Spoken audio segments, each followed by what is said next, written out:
I get up at 5:10 a.m. every weekday. Even on weekends, my body doesn't let me sleep much longer than that. When you work as a physical therapist in a rehab clinic, your schedule doesn't care about your mood. And the people who walk in through that door every day, they need you to be steady, strong, encouraging, no matter what's going on in your own life. I've been doing this for almost 10 years. Shoulder tears, car accident victims, old guys trying to stand again after strokes. I've seen it all. I love the work. It's quiet. It's physical. It's meaningful. But nothing prepared me for the emotional paralysis I lived in every night when I got home. My wife, Lena, used to be warm. She really did. We met at a friend's backyard party when we were both 28. She had just gone freelance as a graphic designer and was bursting with energy. Big dreams. Witty. Beautiful in that effortless way. Back then, she loved the way I was grounded. How I didn't drink much, didn't play games, and always said what I meant. The first 2 years were golden. We rented a small duplex in the west side of Scranton, near Taylor Avenue.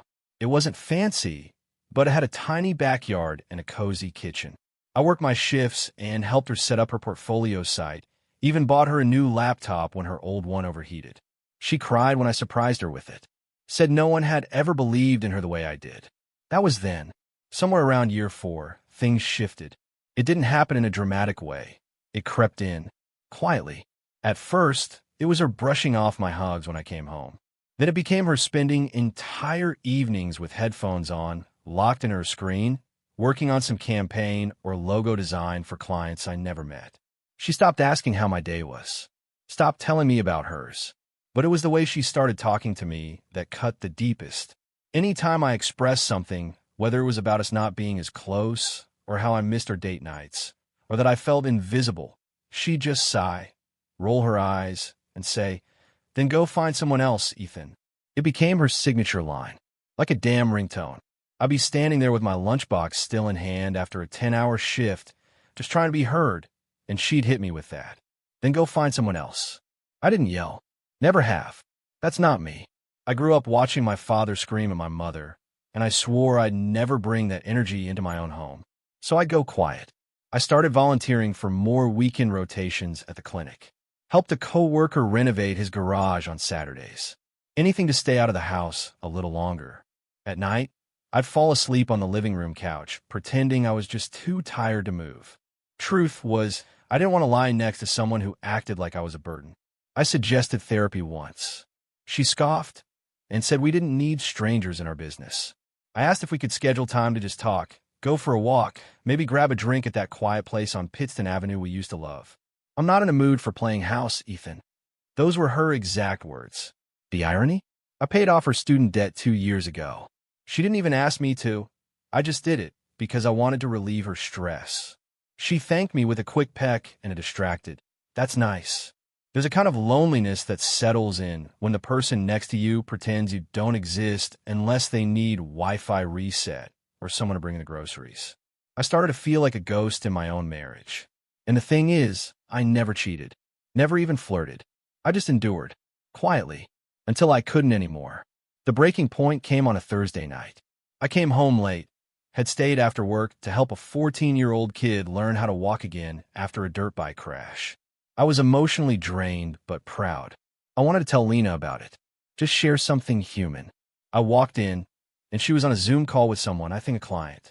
She glanced at me, muted herself, and said, without even removing her AirPods, "Didn't you have somewhere else to be?" That was it. I went upstairs, packed a gym bag, grabbed my work boots and scrubs, and left. No yelling, no speech. I booked a room at an extended stay hotel off Route 6. The room smelled like pine disinfectant and old carpet, but I slept better than I had in years. I didn't text her, didn't call, just showed up to work the next day like nothing happened. I told my manager I'd be crashing elsewhere for a while. She offered me some extra shifts. 2 weeks passed. Then came the messages. At first, they were cold. "You really just left? So this is how you end it?" Wow. No communication, just silence. Then came the guilt. "You're just going to throw it all away?" I was stressed, Ethan. You knew that. Then came the regret. "I miss you. Please come home. I can change. Let's talk. Please." But the one that hit me? I didn't mean it when I said those things. I never thought you'd really leave. That's the thing. She never thought I'd leave. Because I was the one who stayed. The solid one. The guy who pays the bills, fixes the leaking sink, rubs your back when you're anxious, and doesn't ask for much. She took that for granted. For too long. I still haven't gone back. It's been 4 months. I moved into a small one-bedroom place over in Dunmore. I drive past our old street, sometimes on my way to work. The porch light's still on. The yard's overgrown now. I still go to work every day. Still help people stand again, walk again, believe again. But me? I learned to stand too. I learned that no matter how much love you give, if the other person keeps throwing, then go find someone else in your face. Eventually, you will. And when you finally do, they're not ready for that silence. That peace. That self-respect. Now she's begging me to come back. But I already did go find someone else. Myself. People think being a man means yelling, throwing fists, punching holes in drywall. They're wrong. Sometimes being a man means going quiet, packing a bag, locking the door behind you without a single word, letting your silence scream louder than anything she's ever said. I own a small HVAC company in Austin. Been doing this kind of work since I was 20. Started as a helper, learned the trade, saved money, bought my own van, hired a few guys. We mostly do installs and repairs for houses up north near Round Rock and Pflugerville. Hot Texas summers are no joke. Business is steady. I work hard. 10-hour days. Hands always stained with rust, sweat, sealant. Come home tired but proud. I'm not flashy, but I show up. I pay every bill on time. I don't drink. I don't cheat. I've never laid a hand on anyone. And somehow, that wasn't enough for Fallon. We met at a barbecue off South Lamar. She was different back then. Bartender with dreams of opening her own cocktail lounge. Wild laugh. Fast talker. The kind of woman who didn't care what people thought. I like that. She brought spark to my grit. I brought stability to her chaos. It worked for a while. We moved in together a year later, rented a small place near South Congress. I helped her set up an LLC for her cocktail service side hustle. I fixed her car when it overheated. Bought her new POS software for her birthday 1 year. She said I was too practical for my own good, but she smiled when she said it. But the deeper we got into life, the bills, the grind, the routine, the more she pulled away. Fallon worked nights at a high-end bar downtown. The kind where guys wore dress shoes and tipped big if you remember their whiskey order. She liked the scene. I didn't. Not because I didn't trust her, but because I could feel her slipping into a different world. One full of validation, attention, compliments. And I was just a guy who unclogged the AC coils. It started subtly. She stopped asking me how my day was. She'd come home late, smelling like liquor and perfume, too tired to talk. When I'd bring up how we barely spent time together, she'd shrug and say, "You're always working anyway. What do you want me to do?" Anytime I asked for more connection, some dinner together, a weekend getaway, even just to sit on the porch like we used to, she'd roll her eyes and hit me with the line. "Then go find someone else, Jordan." Every single time. Didn't matter if it was about affection, intimacy, or just plain respect. She shut me down with that same phrase. Cold. Condescending. Like I was the needy one for expecting love from the woman I lived with. I used to think maybe I wasn't doing enough. Maybe I needed to make more money, dress better, be more exciting. So I tried. I upgraded my van. Took her out to that seafood place on Lake Austin she'd always wanted to try. Got us a couple's massage once. She smiled during dinner, acted sweet, and then went right back to ignoring me for the rest of the week. One night, I got home around 8 p.m. after replacing an entire condenser unit in 102-degree heat. I was filthy, burned, dehydrated. Walked through the front door expecting just maybe a quick, "Hey babe, rough day?" Instead, Fallon was on the couch in her robe, glass of red wine in hand, watching some show with the volume blasting. She looked over and said, "You're dripping sweat all over the hardwood. Can you not?" That was it. Not, "How was your day?" Not, "You look dead tired." Just a complaint about the damn floor. I went into the bathroom, turned on the cold water, sat down on the edge of the tub, and stared at the wall for 10 minutes. That was the moment something inside me broke. No yelling, no threats, just quiet. I stopped trying. I started sleeping in the spare room. I stopped cooking breakfast for her like I used to on Sundays. I stopped asking her how her shift was. I kept things civil but distant. Fallon noticed. At first, she acted like it was a relief. "Finally got the space you wanted?" "Huh," she said once, laughing like she'd won something. But weeks passed, and the silence settled in. I moved into a one-bedroom rental-out near Cedar Park. Told her I needed space. She barely reacted, just said, "Do what you gotta do." So I did. I focused on work. Took care of my body. Ate cleaner. Fixed up my truck. Picked up a small boxing routine at a local gym. For the first time in years, I wasn't walking on eggshells in my own home. And then it started. The texts. "Hey, are you okay? You haven't said anything in days. Can we talk?" Then the calls. Voicemails. Emotional. Voice cracking. "Jordan, I didn't mean those things. I miss you. I miss us. I thought you'd never really leave." I ignored most of them. Not out of spite. Out of peace. See, when someone keeps pushing you toward the door with their words, they don't expect you to actually walk through it. They expect you to beg, to chase, to stay loyal to the pain just because it's familiar. But I left, and now she can't handle it. She came to my new place once, cried on the porch, said she's been seeing a therapist, said she realized how cruel she was, said she said go find someone else because deep down she didn't think I ever would. But I did, because I don't need to beg for love. I don't need to fight for basic kindness. I don't need to build a future with someone who only sees my value when I'm gone. Fallon's not evil. She's just broken in ways I can't fix. And I'm not angry. I'm not bitter. I'm just done. So when she texted me last night, "Please, one more chance," I stared at the screen for a while. Then I set the phone down, walked out to the garage, started my tools, and went back to work. Because silence isn't weakness. Sometimes silence is freedom. You know what's funny?